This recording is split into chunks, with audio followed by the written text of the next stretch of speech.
ठाकरे गटाच्या 6 खासदारांनी अखेर शिंदेंच्या पक्षात प्रवेश केला। त्यांना थांबवण्याचा, थोपवण्याचा भरपूर प्रयत्न ठाकरे गटाकडून करण्यात आला। परंतु या 6 लोकांनी खूप आधीपासूनच पक्ष सोडण्याची तयारी केली असावी असे आता दिसून येत आहे। पक्षनिष्ठा, पक्षाची विचारधारा, पक्ष नेतृत्वाचा विकास, मतदारांचा विकास या सगळ्यापेक्षा शेवटी पैसा मोठा ठरला।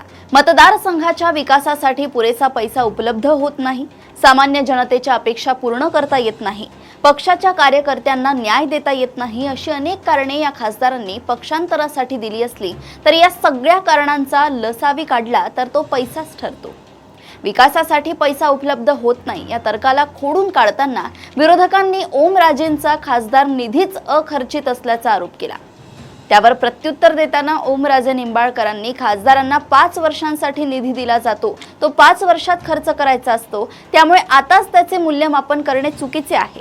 मागच्या खासदारकीच्या काळात आपल्याला जो निधी मिळाला होता तो पूर्णपणे खर्च करण्यात आला असे म्हटले। शिवाय मिळणारा खासदार निधी किती अपुरा असतो हे देखील त्यांनी स्पष्ट केले। साधारण एका मतदान केंद्रामागे 1 लाख रुपये खासदारांना खासदार निधीतून उपलब्ध होतात। त्या 1 लाखात काहीच होत नाही। आवार भिंत, शाळा खोली, स्वच्छतागृह असे कोणतेही बांधकाम करायचे असेल तर साधारण 7 ते 10 लाख रुपये लागतात। त्यामुळे एका गावात काही विकास काम करायचे असेल तर इतर 6-7 गावांना काहीही देता येत नाही। ते लोक आम्हीही मतदान केले, आमच्या विकास कामांचे काय असा प्रश्न उपस्थित करतात।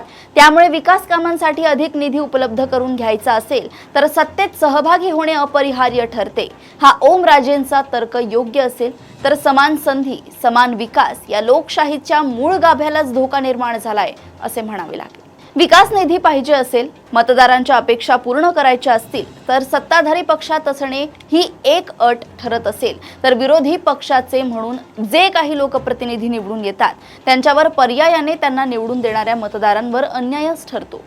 हा दोष लोकशाही व्यवस्थेचा नाही तर ही व्यवस्था राबवणाऱ्यांचा आहे। विरोधी पक्षाचे आहेत म्हणून आमदार खासदारांचा निधी रोखून धरायचा, त्यांच्या मतदारसंघातील विकास कामांना खोडा घालायचा, त्यांच्या मनात पुन्हा निवडून येऊ की नाही अशी धास्ती निर्माण करायची आणि मग विकास कामांच्या नावे ब्लॅकमेल करून त्यांना आपल्याकडे खेचायचे। ही एक प्रकारची मोड्स ऑपरेंडी सत्ताधारी पक्ष अलीकडील काळात राबवत असल्याचं दिसतंय। सोबतीला ईडी, सीबीआय वगैरे नेहमीच्या यंत्रणा दबाव वाढवण्यासाठी असतातच। राजकीय विरोधकांचे खच्चीकरण करण्याचे हे जे काही प्रकार अलीकडील काळात सुरू आहेत ते लोकशाही तत्वांच्या मुळावर उठणारे आहेत। परिणामी पुढच्या काळात मतदार देखील मतदान करताना आपल्या आवडीनिवडी किंवा सारासार विवेक बाजूला सारून सत्तेत येण्याची शक्यता असलेल्या उमेदवारालाच मतदान करतील। कदाचित हेच वर्तमान सत्ताधिकाऱ्यांना अपेक्षित असावे। पूर्वीच्या काळात केंद्रात आणि बहुतेक राज्यांमध्ये काँग्रेसचीच सत्ता असायची, विरोधकांची संख्या अगदीच नाममात्र असायची, परंतु त्या काळात विरोधी नेत्यांनी कधी आपल्या मतदारसंघाच्या विकास कामासाठी पुरेसा निधी मिळत नाही किंवा आपल्या मतदारसंघातील विकास कामे रोखून धरली जातात असा आरोप केला नव्हता। विकास कामांना मंजुरी देताना त्या भागातील लोकप्रतिनिधी कोणत्या पक्षाचे आहेत याचा विचार तेव्हा केला जात नसे। अलीकडील काळात खासदार किंवा आमदार ही तक्रार वारंवार करताना दिसतात। अर्थात हेच एक कारण पक्षांतर करण्यामागे असेल असे नाही, परंतु ओमराजेंनी जी काही मांडणी केली ती पाहता विरोधकांना नामोहरम करण्यासाठी हे तंत्र सत्ताधारी वापरत असावेत ही शंका घेण्यास पुरेसा वाव आहे। या पार्श्वभूमीवर राजकीय निष्ठा आणि विकासाच्या नावाखाली सुरू असलेली सत्ता केंद्रित स्पर्धा लोकशाहीसाठी चिंताजनक ठरत असून मतदारांनी आता अधिक सजग होऊन अशा प्रवृत्तींवर प्रश्न उपस्थित करण्याची गरज निर्माण झाली आहे। अशा परिस्थितीत संस्थात्मक मूल्यांचे रक्षण करणे अत्यावश्यक ठरते, सर्वांसाठी महत्त्वाचे ठरते।